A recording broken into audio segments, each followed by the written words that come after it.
Hello, once again. Hello. Hey. Hello. Hey. Have you enjoyed your journey? Oh, yes. Very good, Wow. yes. Getting there. Alright. You're already there. Okay. All is already complete. Now, when you begin to step your vibration up to other levels, you often enter realms that are entirely non-physical. You often enter realms in which time is not an issue, because time is not real. And at this level, all is already complete, all is already one. There are infinite expressions of a timeless matrix of energy, and when you step into them, they will step down into you as well. And the way you process your physical reality will change as well, as you will no longer see that the world around you is the only world that is. Alright, we will continue now with the last of your inquiries.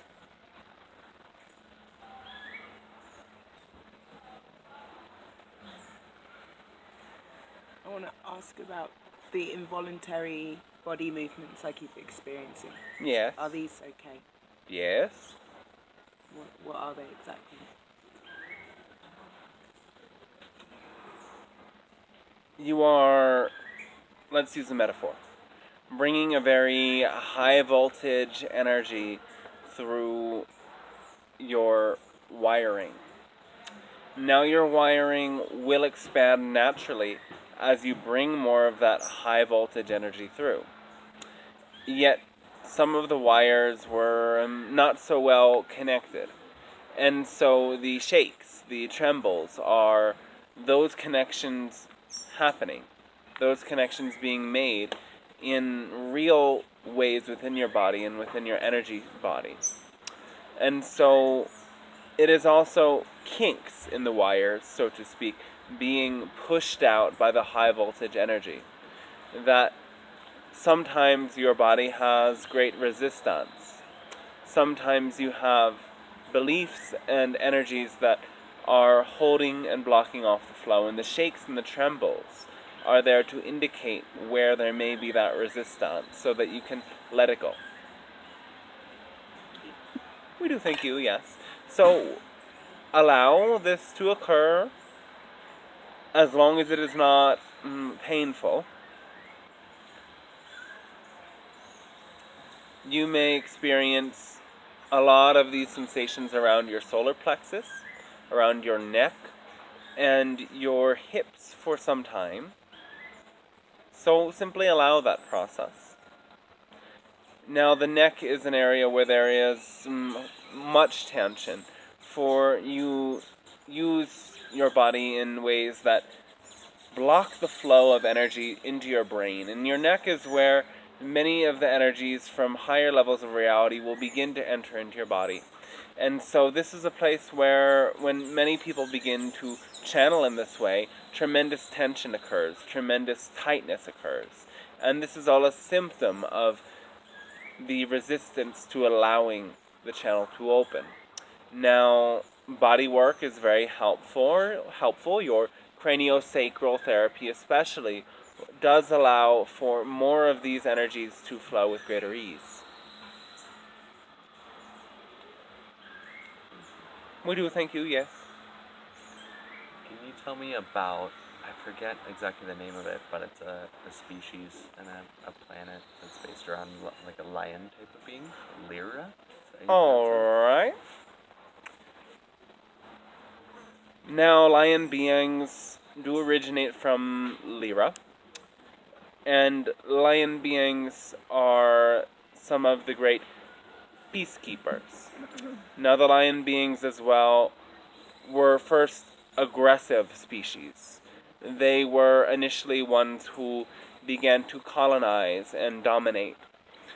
And they were given signals through Syrian beings and many others of how to tone it down. And the lion beings began to take solace in more peaceful ways. And during the Orion conflict, these lion beings were, well, asked to step up their game, asked to help resolve the conflict by being defenders of many planets that were being attacked. And because of their aggressive past, they had the strength to withhold these great attacks. Now the lion beings change color and form with great ease. The lion beings appear to you in different colors depending on what energy you need to most embody. And as peacekeepers now, the lion beings will represent both courage and non-resistance. And so when they come to you, they usually will be there either because a great part of your path is to awaken with others the energy you may call courage.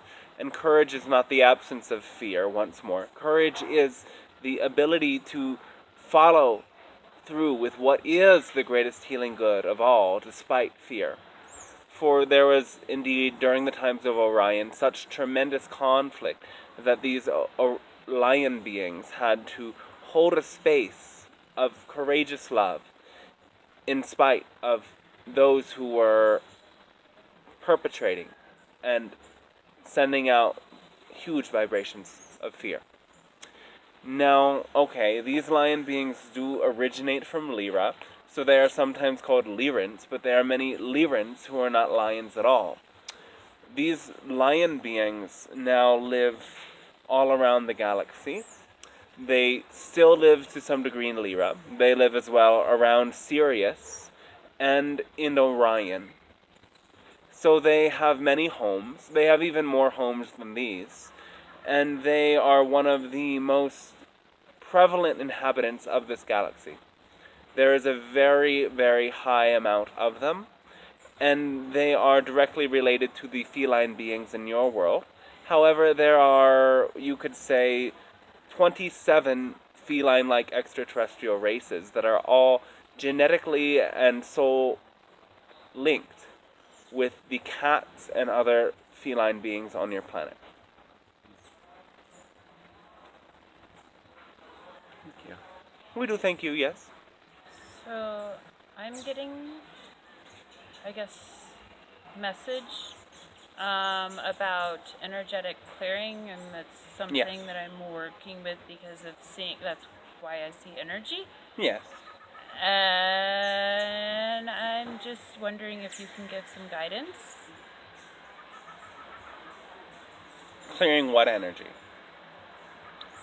Of many different type of beings. Yes. I don't feel just human, although Yes. some may be. Well, the most important thing that you can do is by centering your own vibration in love. Uh-huh. Focusing your own vibration with attention to your own higher self. That part of you that is in oneness. And as you do, you stream that energy from your being. And you must maintain your own connection with that degree of perfection, purity, oneness, love. And while that is your focus, you can deal with other beings and simply hold that vibration. Share presence, share time with those beings, and offer them that perspective of oneness. And they will clear their energy by releasing that emotional charge and coming as well into that resonance with oneness. Yeah, that makes a lot of sense to me. And the tools you have are essentially permission slips. They allow that resonance to occur with greater ease. And because you like them and enjoy them and they awaken your senses, they are even more pleasing to you and they awaken even more of that love. Though they are not necessary, you see. Uh-huh. Thank you. We do thank you, yes. Could you talk a little about the relationship between angels and Pleiades? And also if a lot of these other races are extraterrestrial and they have planet origins and things like that, then where does the angelic realm fall in that? 'Cause it's not like a planet. So, yeah. The angelic realm is one that is entirely non-physical in its nature and structure. And it is in a way the blueprint of reality. The angelic world is a level that is, again, entirely non-physical, and it is the fabric upon which this universe and all universes are built.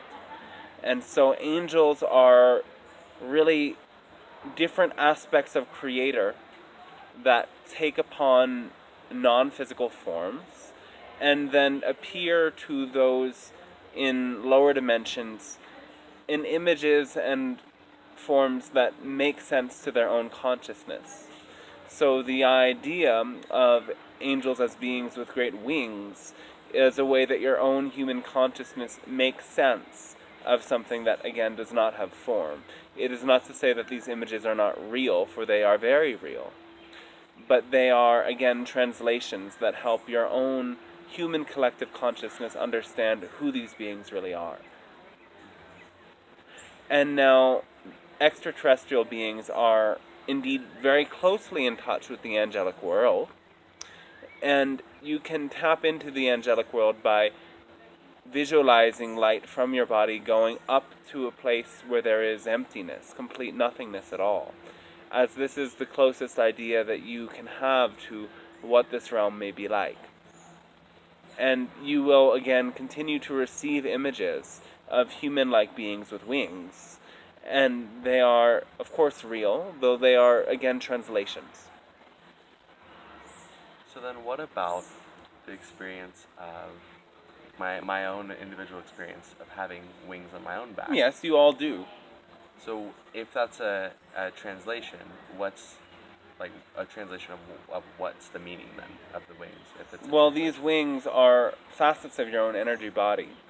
They allow you to fly high into other dimensions and as well clear your energy.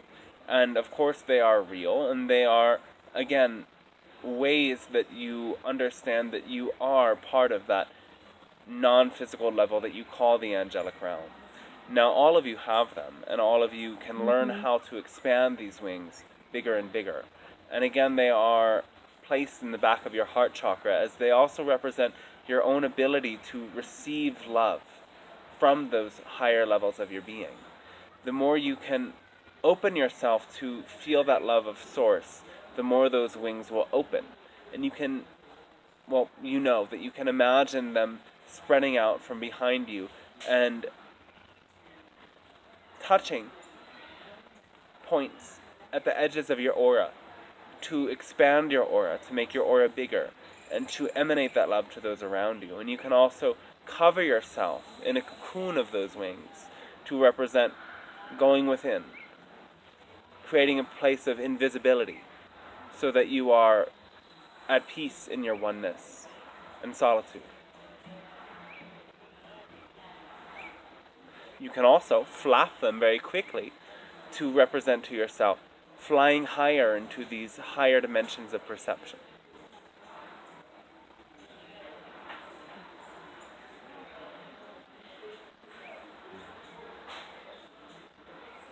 So then, one last question just Yes. on this. If the perception of angels is just different aspects of consciousness creator, which I get, where does like an archangel fall into place? If they're all parts of just pure creative, what did you call it, like the fabric of reality? Yes. Why have one type of angel that would be above another? What's the significance of the translation of that?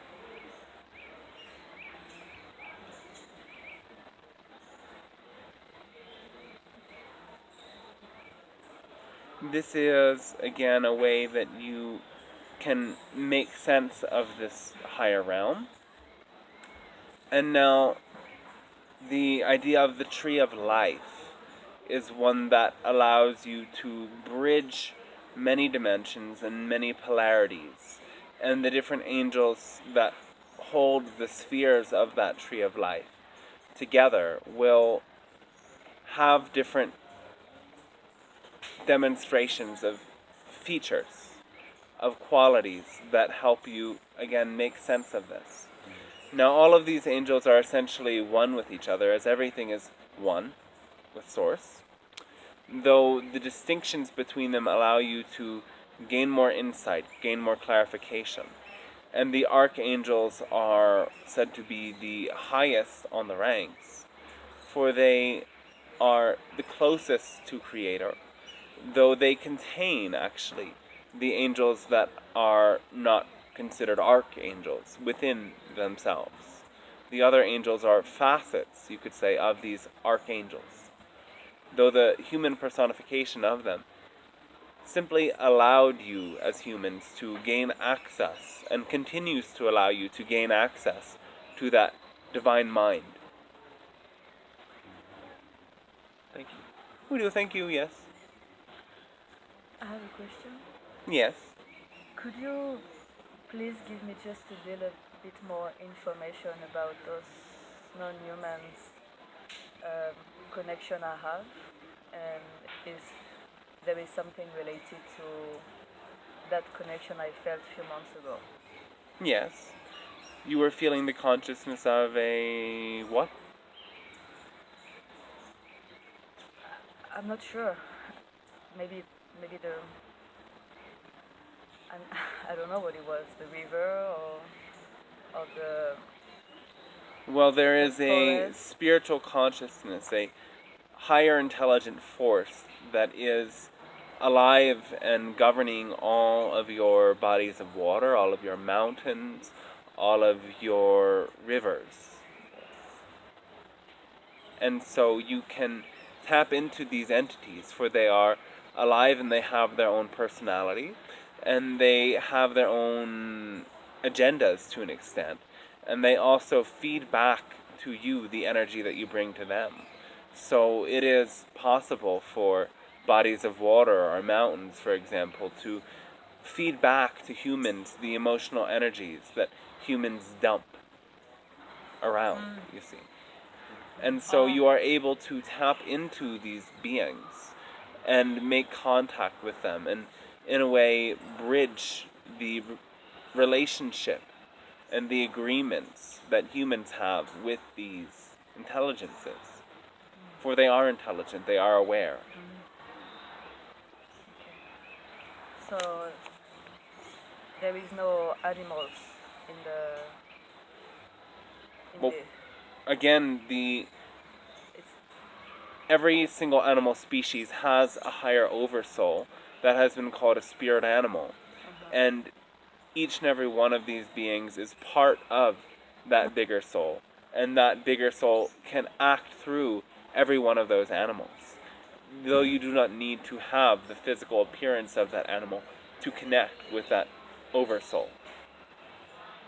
okay.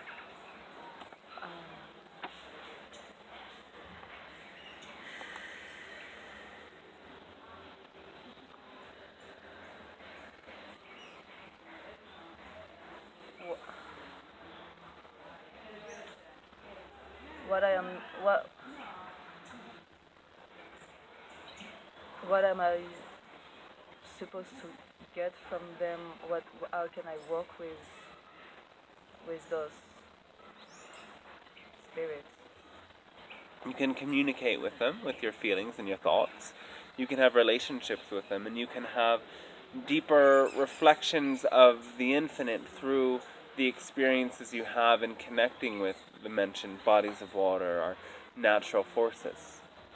They are teachers of the infinite.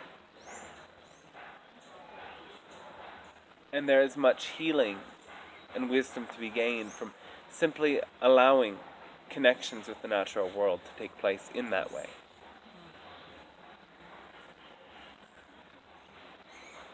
Thank you. We do thank you, yes. Just expanding on Alexandra's question about the water, because I feel a deep connection with working with water. Yes. I feel like the lake wants me to join her, like to get in it. Yes. But I have a lot of fear around deep bodies of water. Yes. So I just wanted to know if it's really important that I face that fear anyway. Well, you need not face the fear to get in the water. In other words, its shores are not that deep. Mm. You can take it as far as you want to go, moment by moment. If you want to really go where you cannot stand, then bring another person with you and you will certainly be fine. Though that is not the only way that you can connect with this lake spirit.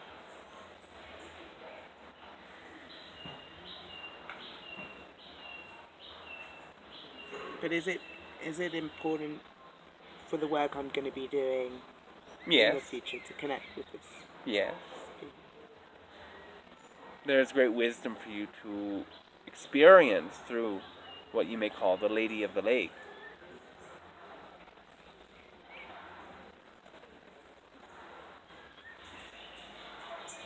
What is the Lady of the Lake? The higher intelligence, the spiritual intelligence of the lake itself.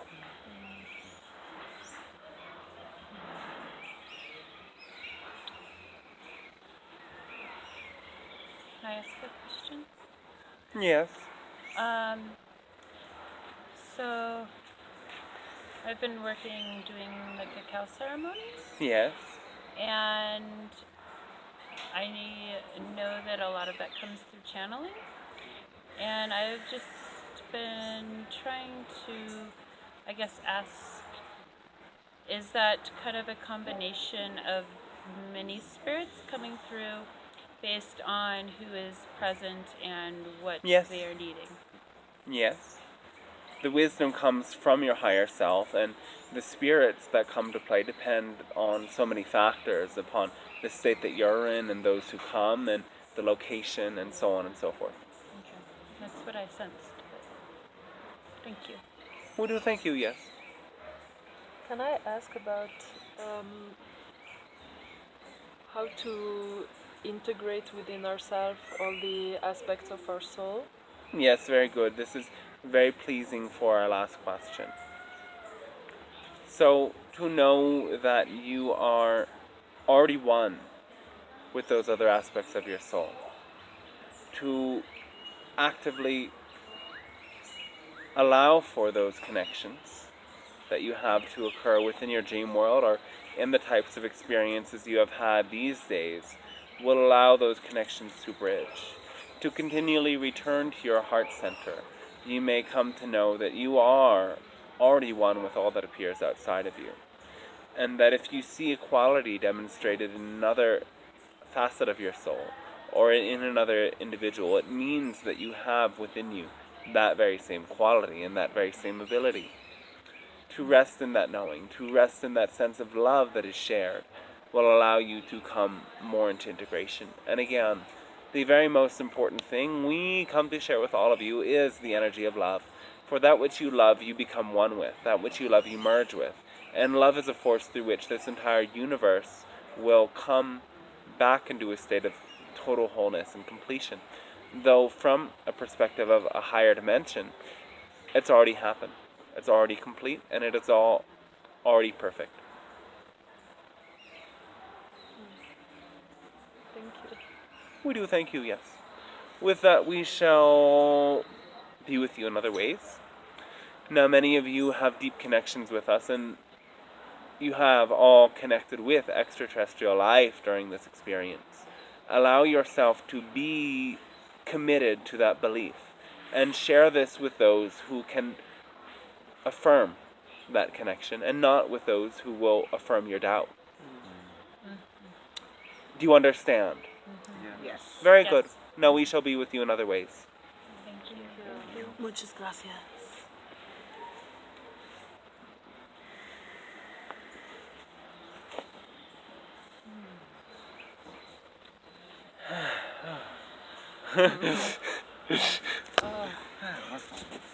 Yeah.